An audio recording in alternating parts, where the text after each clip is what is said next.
बच्चों, स्वागत है आपका फिर से अपनी हिंदी कक्षा में। हमने हमारी पिछली कक्षा में पाठ 5 पढ़ा था, जिसमें हमने उपसर्ग, प्रत्यय और समास के बारे में जाना था। उपसर्ग किसे कहते हैं, प्रत्यय किसे कहते हैं, उपसर्ग के भेद, प्रत्यय के भेद और समास किसे कहते हैं, समास के भेद, इन सभी के बारे में हमने चर्चा की थी। तो आज हम हल करेंगे इसकी अभ्यास माला।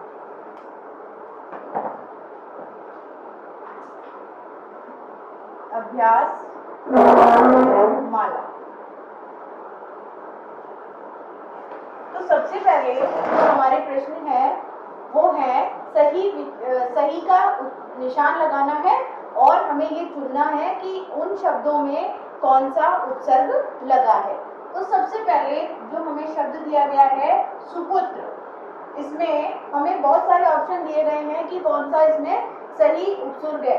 तो सही सुपुत्र में कौन सा उपसर्ग है, सु, तो हम सु पे राइट लगाएंगे। फिर हमारा जो दूसरा शब्द हमें दिया गया है वो दिया गया है बदसूरत, तो इसमें हमारा होगा बद।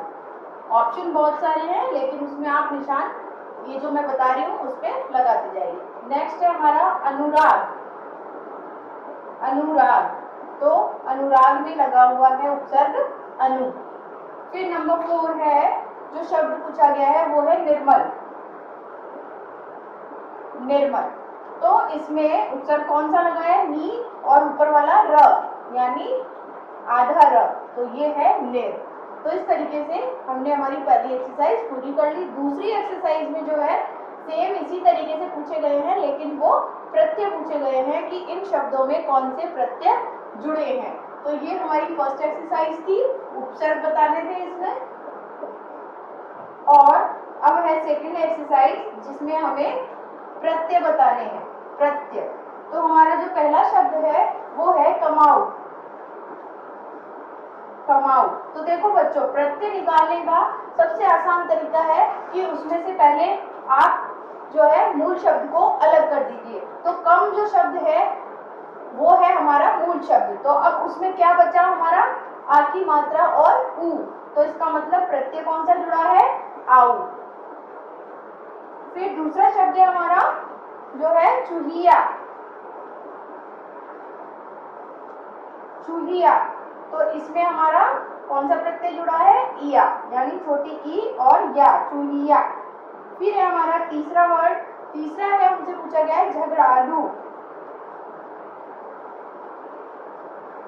झगड़ालू, तो झगड़ा शब्द से बना है और प्रत्यय जुड़ा है इसमें आलू, झगड़ालू। इस तरीके से ये प्रत्यय वाली एक्सरसाइज भी कंप्लीट हो गई। अब बढ़ते हैं हम हमारी अगली एक्सरसाइज की तरफ।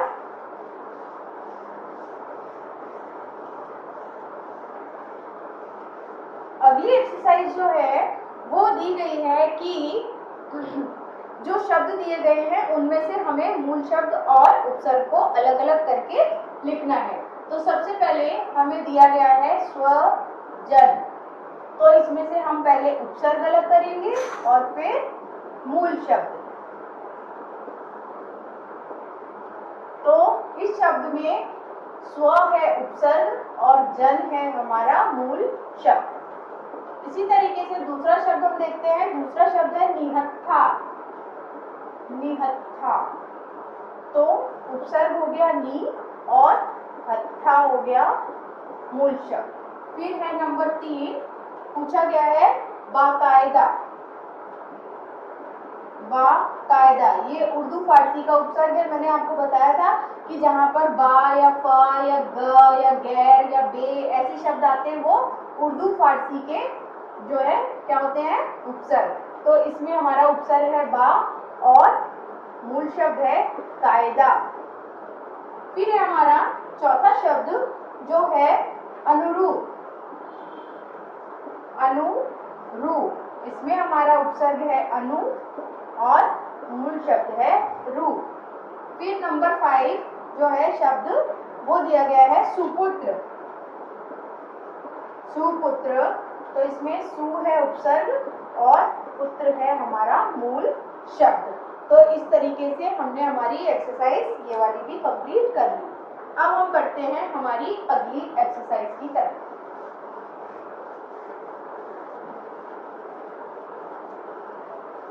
अगर आपने अच्छे से उपसर्ग प्रत्ययों को समझा है तो ये एक्सरसाइज करना हमारे लिए चुटकियों का खेल है, हम बहुत जल्दी आसानी से इनको कर सकते हैं।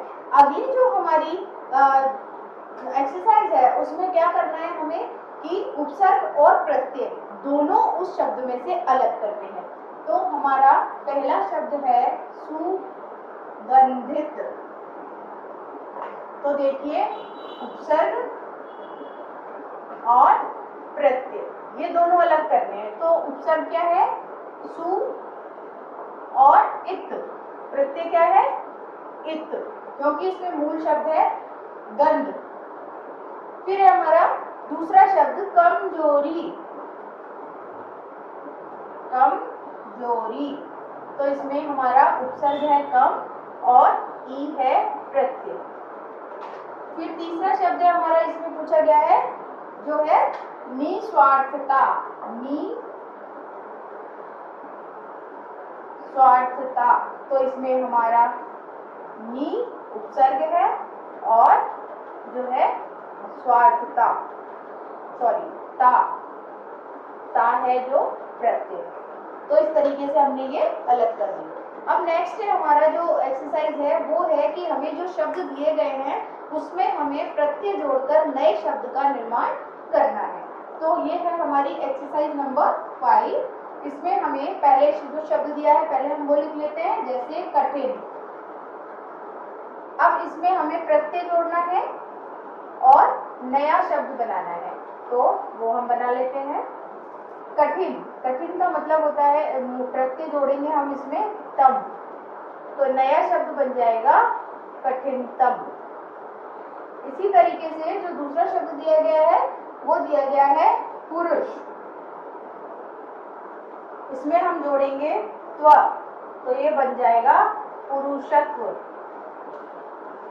फिर अगला जो हमारा शब्द दिया गया है वो है 20, तो इसमें हम प्रत्यय जोड़ेंगे वी, तो ये बन जाएगा 20वीं। 20वीं शताब्दी या 20वीं, कुछ भी लिख सकते हैं।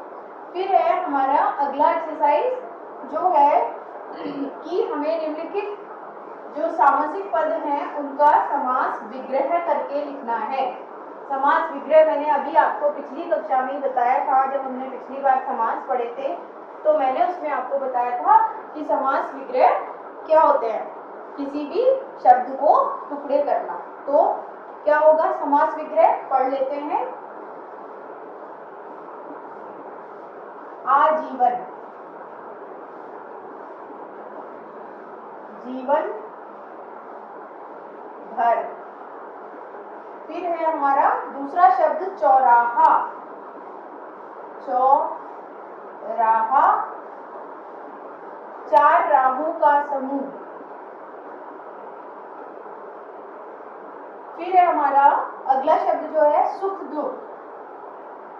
सुख दुख, तो इसका समास विग्रह बन जाएगा सुख और दुख। फिर है हमारा अगला शब्द जो है कमल नयन,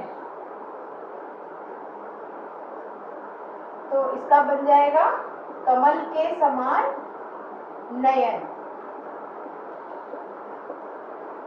फिर अगला है हमारा दशानन। दशानन यानी 10 है आनंद जिसके, आनंद जिसके अर्थात रावण। कौन सा समास है ये, बहुब्रीहि, है ना। फिर है हमारा प्रतिदिन। प्रतिदिन यानी दिन दिन। फिर है इसके बाद हमारा अगला है राजमहल। राजमहल, राजा का महल। फिर अगला शब्द है हमारा जो है चतुर्भुज।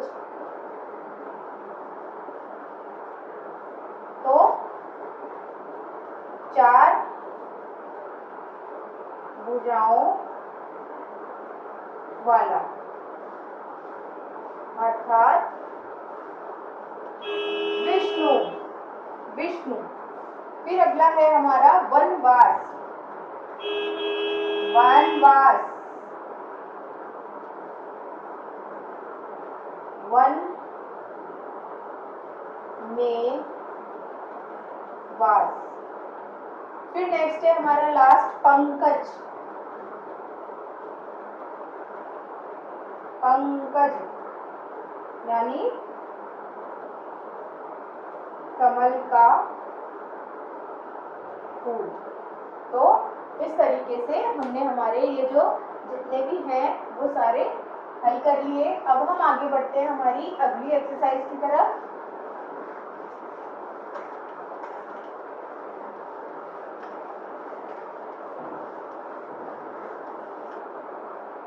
हमारी अगली एक्सरसाइज है, हमें सही मिलान करना है। दो ऑप्शन है हमारे पास, क और ख। उन दोनों में हमें सही मिलान करना है। तो सही मिलान में एक तरफ हमें समास का नाम दिया गया है और दूसरी तरफ उसके एग्जाम्पल यानी उदाहरण दिए गए हैं, तो उन्हें हमें मैच करना है। तो हम सही सही उत्तर ही छांट करके साथ में लिख लेते हैं। तो पहला हमारा है अव्ययी भाव। अव्ययी भाव समास, जिसका हमें उदाहरण सामने वाले दिए गए शब्दों में से छांटना है। तो वो हो जाएगा हमारा, कौन सा हो जाएगा बताइए। इसमें बहुत सारे हमें ऑप्शन दिए गए हैं, जैसे तिराहा, नीलगाय, विघ्नेश्वर, माता पिता, घुड़सवार और भरपेट। तो अव्ययी भाव समास का अव्यय क्या है? भरपेट। तो ये हमारा सही उत्तर हमने लिख दिया। फिर दूसरा समास है विगु। विगु समास।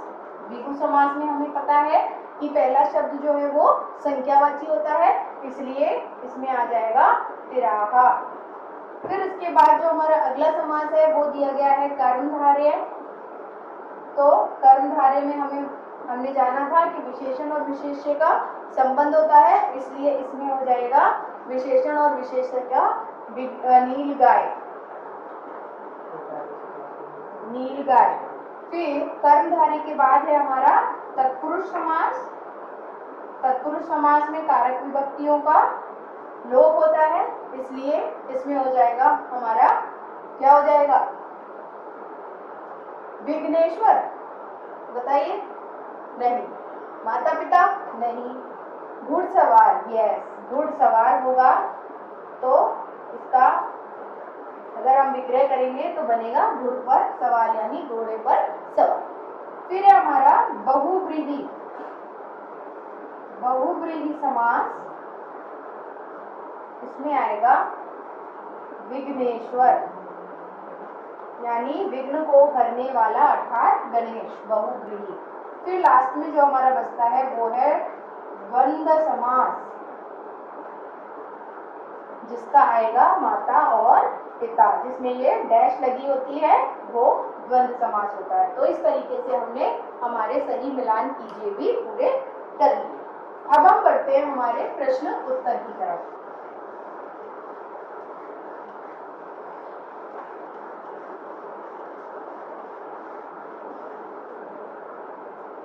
हमारा पहला प्रश्न जो हमसे पूछा गया है वो है बच्चों कि हिंदी में कितने प्रकार के उपसर्ग होते हैं, किन्हीं दो को स्पष्ट करो।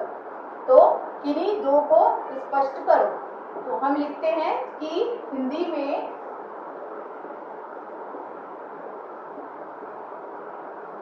में पांच प्रकार के उपसर्ग होते हैं।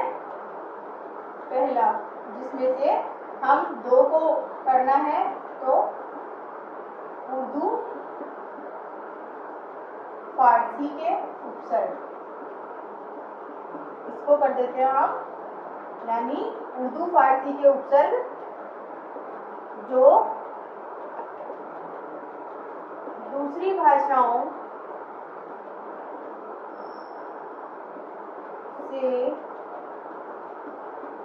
हिंदी में प्रयोग किए जाते हैं। जैसे बे, बे, बद, गैर आदि। गैर, खुश आदि। दूसरा, अंग्रेजी के उपसर्ग। अंग्रेजी के उपसर्ग, ये उपसर्ग अंग्रेजी भाषा से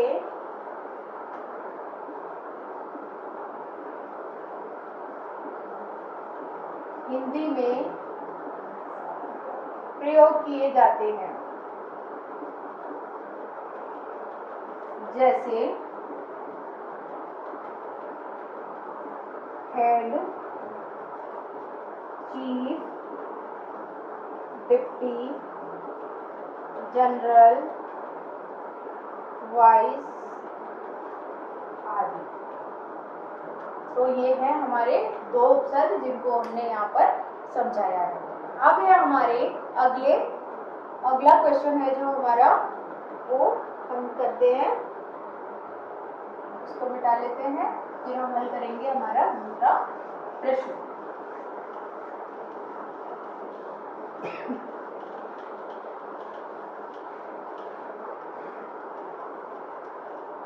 हमारा दूसरा प्रश्न पूछा गया है कि प्रत्यय से आप क्या समझते हैं, उदाहरण सहित स्पष्ट कीजिए। तो इसमें आएगी बच्चों प्रत्यय की परिभाषा। तो हम लिख लेते हैं, जो शब्दांश किसी शब्द के पीछे जुड़कर एक नए शब्द का निर्माण करते हैं,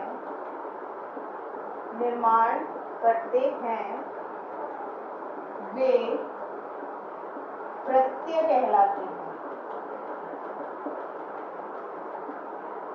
जैसे एग्जाम्पल पूछा गया है उदाहरण से, तो हम उदाहरण भी इसमें दे देते हैं। तो जैसे हो गया, प्रत्यय का उदाहरण हमें देना है, जैसे बुरा प्लस ई अर्थात बुराई। ऐसे ही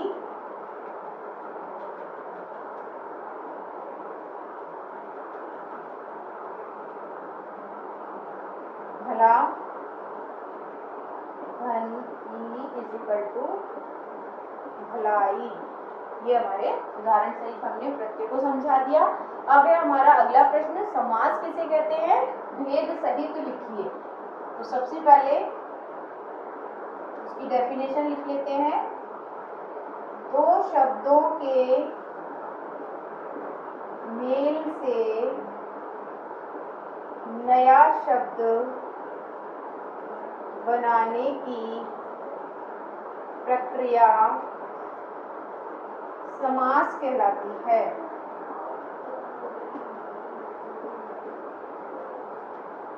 समास कहलाती है।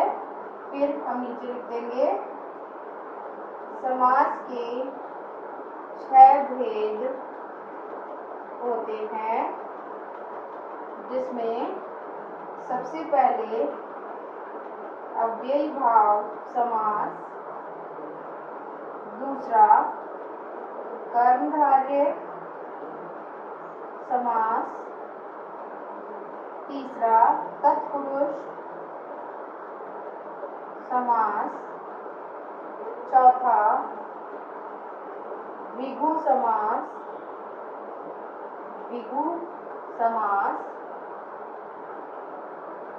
फिर नंबर 5 है द्वंद्व समास, और नंबर 6 होता है बहुव्रीहि समास। फिर जो हमारा अगला क्वेश्चन है वो कहलाता है कि समास विग्रह किसे कहते हैं, उदाहरण सहित समझाइए। तो हमने बच्चों हमारी समास वाली कक्षा जब हमने चर्चा की थी समास पर, तब हमने ये अच्छे से समझा था कि किसी भी समस्त पद जो है, कोई भी जो सामासिक पद है, उसका टुकड़े करना, उसको अलग करना समास विग्रह कहलाता है। तो इसका उत्तर लिख लेते हैं हम। समस्त पद को अलग करके लिखना या टुकड़े करना समास विग्रह कहलाता है। अब इसका उदाहरण पूछा है तो हम लिख लेते हैं, जैसे रसोई घर, ये क्या है हमारा समस्त पद। और अगर हम इसका विग्रह करके लिखेंगे, रसोई के लिए घर, तो ये हो गया हमारा समास विग्रह। तो इस तरीके से हमने हमारी जो भी एक्सरसाइज थी उसको हल कर लिया। इसके बाद आपकी जो अभ्यास पुस्तिका है बच्चों, उसमें एक गेम की तरह आपको बहुत सारे जो है शब्द दिए गए हैं, उन शब्दों को आप उसमें से सर्कल करके छांट सकते हैं। जैसे कि घनश्याम का उसमें उदाहरण दिया गया है, और घनश्याम क्या है, तत्पुरुष जो है तत्पुरुष समास है। उसी तरीके से आप और शब्दों को इसमें से छांटिए और फिर उसके भेद भी लिखिए। तो इस तरह से आपकी जो है प्रैक्टिस, अभ्यास भी हो जाएगा और आपको अच्छे से समझ में आ जाएगा कि कौन से समास के लिए कौन सा शब्द आता है या कौन से शब्द में कौन सा समास होता है। तो हमने इस तरीके से हमारी उपसर्ग, प्रत्यय और समास की अभ्यासमाला को हल कर लिया। आज की कक्षा को हम यहीं विराम देते हैं, अगली कक्षा में हम फिर मिलेंगे। तब तक के लिए नमस्कार बच्चों।